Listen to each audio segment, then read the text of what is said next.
할렐루야. 사랑하는 열린문교회 성도 여러분, 지난밤도 주님 주신 은혜와 평강 가운데 단잠 주무셨습니까? 아침을 깨우는 말씀, 수요일 아침에 하나님께서 저와 여러분에게 주시는 말씀은 출애굽기 9장 13절로 35절까지의 말씀입니다. 오늘도 주신 하나님의 말씀을 통하여 우리 삶 가운데 성경의 선명한 기준과 세계관이 온전하게 세워지는 시간이 되었으면 좋겠습니다. 지금까지 우리가 함께 보아오는 이 출애굽기서에는 이 모세를 통한 하나님의 그 명령을 거스르는 바로 왕과 그의 백성들에게 10가지 재앙을 통하여 하나님의 위대하심과 살아계심을 보여주시고 나타내시는 장면들을 우리는 계속해서 보고 있습니다. 그리고 오늘 본문에는 그 7번째 재앙인 우박재앙의 이 징조들이 나타나고 그리고 그 사건이 벌어지는 것을 우리가 보게 되고 있습니다. 우리가 지금까지 10가지 재앙들이 이루어져 오는 과정 가운데 우리는 많은 은혜들을 함께 공유하고 있습니다. 놀라운 것은 이 출애굽기서의 그 주제처럼 하나님의 주권, 하나님의 선택하심이 그대로 나타나는 것은 하나님께서 아무리 이와 같은 재앙과 그리고 이적들과 표적들을 보여준다 할지라도 마음이 완악하여 마음에 하나님의 말을 듣고 순종하고자 하지 않는 이들은 결국엔 눈앞에 보여주는 이적이나 표적도 무용지물일 수밖에 없음을 보게 됩니다. 그러므로 저는 이런 말씀을 볼 때마다 우리가 만약에 오늘도 이 말씀을 듣고 깨달아 하나님 앞에 겸손함으로 순종하는 자의 삶을 살아간다면 그것 자체가 우리에게 얼마나 감사한 일인가를 생각해 보는 것입니다. 우리는 인생을 살아가면서 수많은 것들을 바라고 원하고 소망합니다. 재물에 대한 것이든 건강에 대한 것이든 아니면 과정의 화목에 대한 것이든 물론 그 모든 것들을 구하고 바라는 것 자체가 잘못된 것은 아닐 것입니다. 그러나 인간이라는 존재는 끊임없이 탐욕하고 무언가를 욕망하는 존재로서 결국에 우리가 바라는 것이 재물이든 건강이든 가정의 평안이고 행복이든 결국에는 그것이 우리에게 목적이 되는 순간 결국에 그것이 채워지지 않음으로 인하여 우리는 불평하고 원망하며 급기야 우리의 인생을 불행하다라고 스스로 결정하게 되더라는 것입니다. 그렇기 때문에 저는 성경을 보며 결국에 신앙이라는 것은 결국에 어떤 환경에 우리의 목적을 두거나 목표를 두는 것이 아니라 이미 우리에게 완전한 은혜를 주시고 구원을 베푸신 주님의 은혜 앞에 그저 하루하루를 덤으로 살아가므로 그저 있어도 그만 없어도 그만 있어도 감사 없어도 감사의 고백으로 살아가야 되는 존재들은 아닐까라는 생각을 해보게 됩니다. 무엇보다 아까도 이야기했지만 오늘 말씀을 통해서 여러분이 오늘도 하나님의 말씀을 깨닫고 그리고 부족하지만 순종의 삶을 결정하셨다면 여러분 그것이야말로 우리가 더 감사를 고백해야 할 이유가 무엇이 있겠습니까? 하나님의 말씀을 듣고 깨달을 수 있다. 이것은 모두가 아무나 경험할 수 있는 은혜는 아닌 것입니다. 아까도 이야기했지만 그 이적과 표적을 보았음에도 불구하고 끊임없이 하나님의 말씀을 대적하고 대항하는 바로와 그 백성들의 모습을 통하여 또한 우리가 지금까지 신앙생활하거나 우리가 인생을 살아오면서 수많은 이들이 멸망과 지혜롭지 못한 길로 걸어가는 것을 보면서 우리가 여전히도 하나님의 말씀 앞에 머물고 있다는 것은 우리가 충분히 감사를 고백할 수 있는 이유가 된다라고 믿습니다. 그러므로 오늘 말씀 앞에 여러분 안에 말씀을 듣고자 하는 마음 뿐만 아니라 말씀하실 때에 그 말씀을 듣고 겸손히 순종하고자 하는 마음이 있으시다면 그것이야말로 오늘도 우리가 감사와 행복을 고백할 수 있는 근본적인 이유라 여러분도 믿으심으로 오늘 하루도 말씀 가운데 승리하셨으면 좋겠습니다. 이 우박재앙이 나타나면 저는 17절에서 21절까지의 말씀을 특별히 눈여겨보게 되었는데요. 제가 읽어드리면 내가 여전히 내 백성 앞에 교만하여 그들을 보내지 아니하느냐. 바로 그 바로왕에게 말씀하시는 것이죠. 내일 이맘때면 내가 무거운 우박을 내리리니 애굽 나라가 세워진 그날부터 지금까지 그와 같은 일이 없었더라. 이제 사람을 보내어 내 가축과 내 들에 있는 것을 다 모으라. 사람이나 짐승이나 무릇 들에 있어서 집에 돌아오지 않는 것들에게는 우박이 그 위에 내리리니 그것들이 죽으리라 하셨다 하라 하시니라. 바로의 신하 중에 여호와의 말씀을 두려워하는 자들은 그 종들과 가축을 집으로 피하여 들였으나 여호와의 말씀을 마음에 두지 아니하는 사람은 그의 종들과 가축을 들에 그대로 두었더라. 저는 여기서 결국에는 영적 이스라엘이라는 개념에 대해서 다시금 생각해보고 마음에 새기는 시간을 가졌습니다. 여러분도 잘 아시겠지만 인류의 역사를 주님께서 창조하시고 인도하시는 그 과정 가운데 하나님의 그 구원을 나타내시기 위한 상징으로 이스라엘 백성을 선택하였습니다. 그래서 이스라엘 백성들은 스스로 선민 사상을 갖고 자신들은 하나님께 선택받은 백성이라는 프라이드를 갖고 있었죠. 하나님이 이스라엘을 결국에는 인간의 역사 가운데 그 구원의 역사를 나타내는 하나의 증거로 삼으셨듯이 하나님의 그 언약은 신실하셔서 이스라엘, 특별히 이스라엘 백성 중에서도 유다인들을 통해 결국엔 구원자이신 예수 그리스도의 탄생을 허락하시게 되었다라는 것입니다. 그런데 성경을 보면 하나님이 아무리 선택한 이스라엘 백성이라 할지라도 물론 상징적으로 이스라엘은 어떠한 어려움과 환난 가운데서도 끝끝내 멸망하지 않고 끝끝내 회복함으로 하나님의 언약을 성취하시지만 그 과정 가운데 결국에는 수많은 이스라엘 백성들이 불순종 내지는 하나님께 반역함으로 죽임을 당했다라는 것도 우리는 알고 있습니다.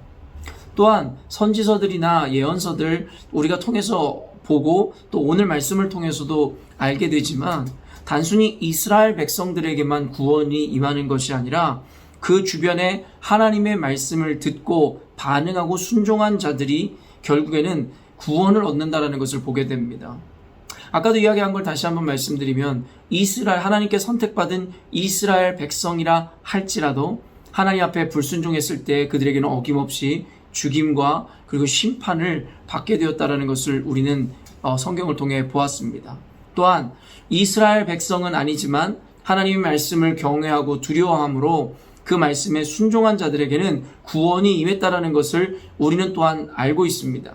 신약 성경에서도 이스라엘 백성들이 그렇게 경히 여기고 더럽게 여기던 사마리아인이라든가 이방인에게도 하나님의 구원이 임하는 것을 보면서 이 하나님의 구원과 선택이라는 것은 단순히 민족적 어떤 국가적인 개념을 뛰어넘어 결국에는 민족과 국가와 관계없이 하나님의 말씀을 듣고 믿고 순종하는 자들이야말로 결국에는 영적 이스라엘로서 하나님께 선택받고 구원을 얻는 자들임을 우리는 분명하게 알게 되더라는 것입니다.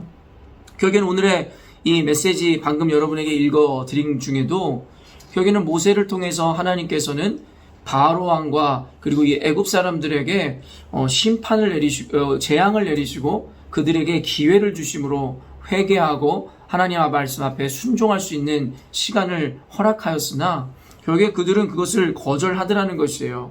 그러나 20절 말씀처럼 바로의 신하 중에 여호와의 말씀을 두려워하는 자들은 그 종들과 가축을 집으로 피하여 들였으나 결국에는 이방인들 바로 애굽 사람 중에서도 하나님의 말씀을 두려워하고 경외함으로 말씀대로 순종한 이들이 있었다라는 것입니다.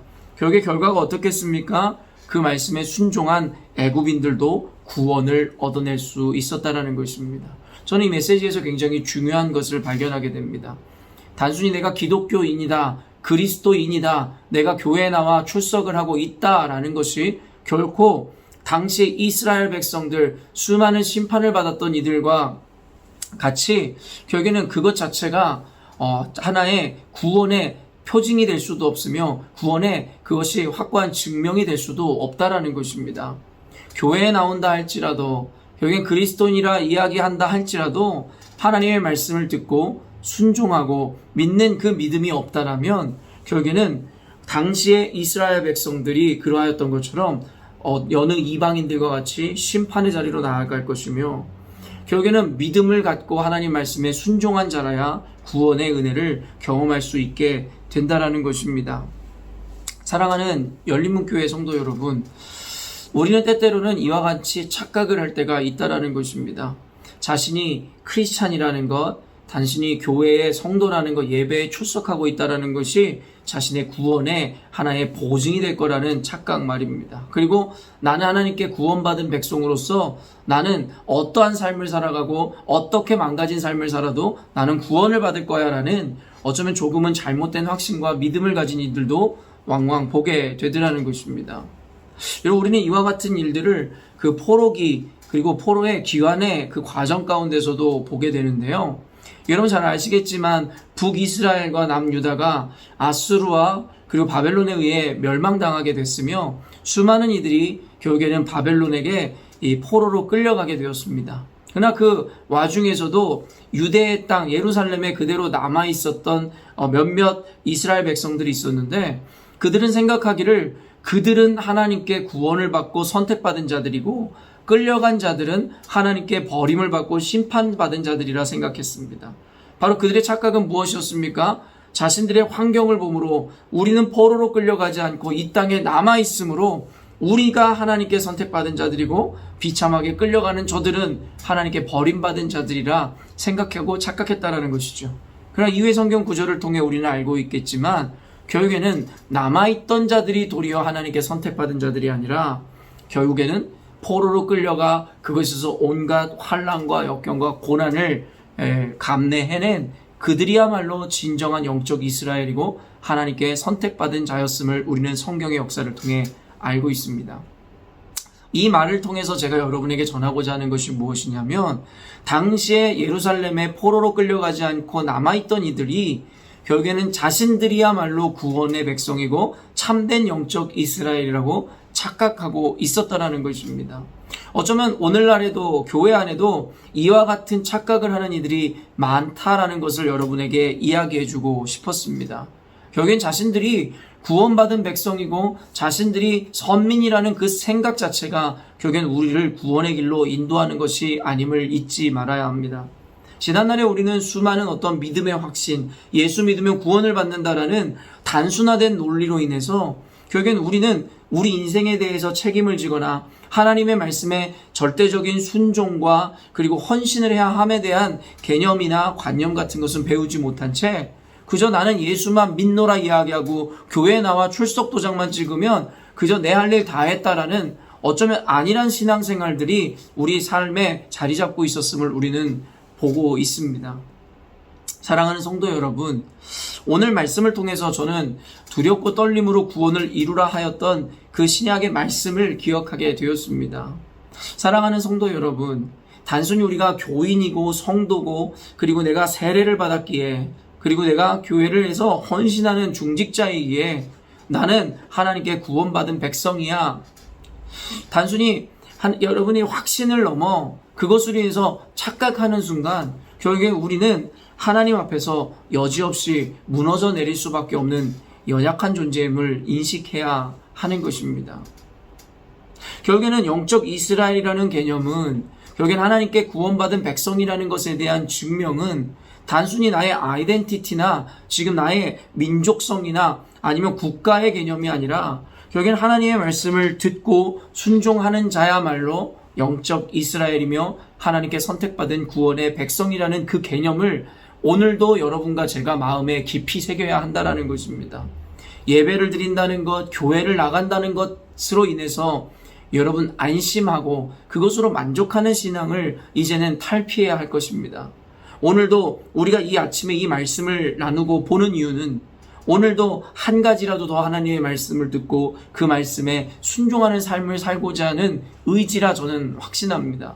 그리고 하나님께서는 결코 저와 여러분의 그런 의지와 확신 그리고 그 믿음과 순종을 결코 잊지 않으신다라는 것입니다. 그러므로 오늘도 사랑하는 열린문교회 성도 여러분이 오늘 말씀을 통해서 단순히 내가 몇십 년 신앙생활 했으니까 내 직분이 뭐니까 나는 어디 교회에 출석 교인이니까 라는 것으로 프라이드를 삼거나 그것을 하나의 구원의 증거라 생각하지 마시고 오늘도 저와 여러분의 삶을 찬찬히 들여다보시며 과연 내가 오늘 하루를 살아가며 하나님의 말씀이 내 안에 얼마나 살아있으며 그 말씀에 얼마나 믿음과 순종으로 반응하고 있는지를 살피고 점검해야 할 것입니다. 이후에 바로의 거짓 회개의 장면들을 여러분도 보고 있습니다. 결국에는 우박의 재앙이 임했을 때에 바로 왕은 순간에 거짓된 회개로 이 모세에게 이야기하는 것을 우리는 보았습니다. 27절 보면 바로가 사람을 보내어 모세와 아론을 불러 그들에게 이르되 이번은 내가 범죄하였노라. 여호와는 의로우시고 나와 나의 백성은 악하도다. 그러면서 인정하며 결국에는 여호와께 구하여 이 우박을 멈추게 해달라고 부탁하는 장면을 보여줍니다. 그리고 모세는 결국에는 여호와께 간구함으로 여호와께서 그 재앙을 멈추시자 34절에 바로가 비와 우박과 우레소리가 그친 것을 보고 다시 범죄하여 마음을 완악하게 하니 그와 그의 신하가 꼭 같더라.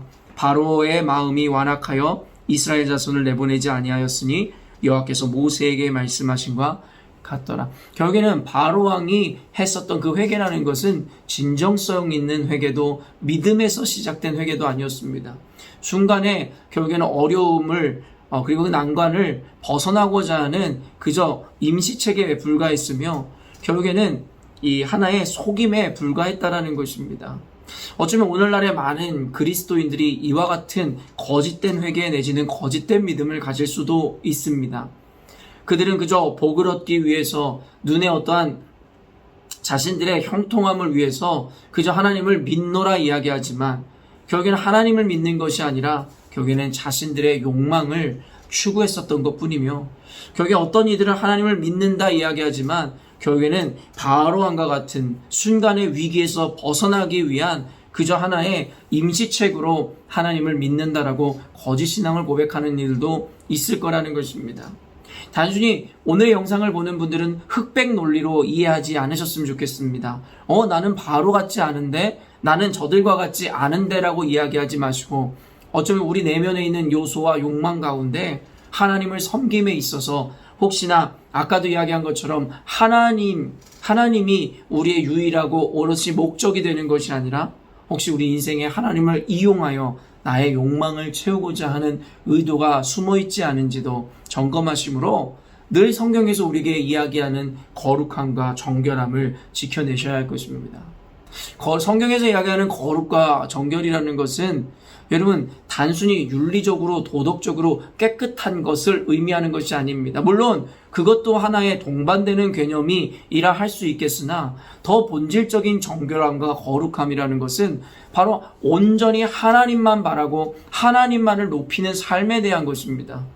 그러므로 아무리 우리가 도덕적으로 윤리적으로 깨끗하고 바른 삶을 살아간다 할지라도 그 안에 하나님의 온전한 영광과 오직 하나님에 대한 높임이 존재하지 않는다면 세상으로부터 우리는 칭찬을 듣고 바른 자라 이야기할지 그런 평가를 들을지 모르겠으나 하나님 앞에서 우리는 결국 부정한 자요 죄악된 자라 평가받게 된다라는 것입니다. 그러므로 성경에서의 기준을 분명히 깨달으십시오. 세상 사람들의 평가나 사람들의 이야기가 우리의 선과 악을 구분하거나 나누는 것이 아니라 오직 하나님 말씀 앞에 순종하며 또한 오직 하나님을 높이고 있는 내 순전한 마음의 의도가 비로소 나를 의로운 자라 구원받은 백성이라 하는 하나의 증명을 삼게 해주리라 믿습니다. 사랑하는 열린문교회 성도 여러분, 저와 여러분 우리 열린문교회는 복음의 순수성과 그리고 본질을 추구하며 함께 공동체를 이루어가고 있습니다. 혹시 그동안 우리가 그저 가식적이고 표면적인 신앙생활을 해왔다면 이제는 그것으로 하나의 형식으로 만족하는 신앙이 아니라 더욱더 본질을 탐구하고 더욱더 깊이 있는 성경의 진리에 결국에는 본질에 하루하루 더욱더 근접함으로 말미암아 하나님의 가장 큰 기쁨이 되는 교회요 또한 하나님께 영광을 올려드리는 저와 여러분이 되었으면 좋겠습니다. 그럴 때에 성경에서 이야기하는 성경에서의 형통함과 축복들과 그 궁극적인 구원의 은혜가 오늘도 저와 여러분의 가정과 인생 가운데 온전히 임하게 될 줄로 믿습니다. 함께 기도하겠습니다. 사랑의 하나님 감사합니다. 오늘도 말씀을 통하여 우리로 하여금 단순히 형식적이고 표면적인 혹은 또 가식적인 신앙에서 벗어나 더욱더 진리의 본질을 추구하게 하시고 우리로 하여금 더욱더 본질을 사모하게 하여 주시니 감사합니다. 그동안 형식에 치우쳐 내가 교회를 다니고 예배를 드림으로 충분히 구원의 자격을 갖췄다라고 착각했었던 우리들의 형식적인 신앙을 긍휼히 여겨주시고 우리로 하여금 단순히 국가적, 민족적 이스라엘을 넘어 믿음에 순종하고 반응하는 영적 이스라엘로서의 바른 신앙을 갖추게 하여 주시옵소서. 우리 열린문교회를 더욱 본질을 사모하고 추구하며 순종하는 공동체로 부르신 줄로 믿사오니 무너져가는 세상의 많은 교회들 가운데 우리 열린문교회가 하나님 하나의 진리를 추구하고 하나님의 말씀이 온전히 기준이 되어지는 교회로서의 모델이 되어질 수 있도록 주님께서 우리 열린문교회를 굳건히 세워주시고 우리 사랑하는 성도들의 마음을 더욱더 공고하게 믿음 안에 단단하게 세워주시옵소서. 그때에 하나님은 영광 받으실 뿐만 아니라 세상 가운데 우리 형제 자매들의 형통한 삶과 하나님의 복주심을 보므로 많은 교회들이 회개하여 또한 많은 이들이 주님 앞으로 나올 수 있도록 우리가 그런 축복의 통로를 감당하게 하여 주시옵소서. 오늘도 주께서 우리의 삶 가운데 말씀으로 동행하여 주시고 그 말씀에 순종하는 자들에게 형통한 은혜를 허락하실 줄로 믿고 감사드리오며 거룩하신 예수님의 이름으로 기도합니다. 아멘. 사랑하는 열린문교회 성도 여러분, 오늘도 어김없이 주님께서 우리에게 최고의 하루를 허락하셨습니다. 어떤 누군가가 이야기했듯이 저와 여러분이 살아가는 오늘이라는 것은 다시는 우리 인생에 돌아오지 않는 가장 소중한 하루라 이야기할 수 있을 것입니다. 그러한 가치로운 하루답게 무가치하게 하루를 소비하고 허비하는 것이 아니라 가치로운 삶으로 다시 없을 최고의 하루를 만들어내시는 저와 여러분이 되었으면 좋겠습니다. 아침을 깨우는 말씀은 내일 아침에 또 만나도록 하겠습니다.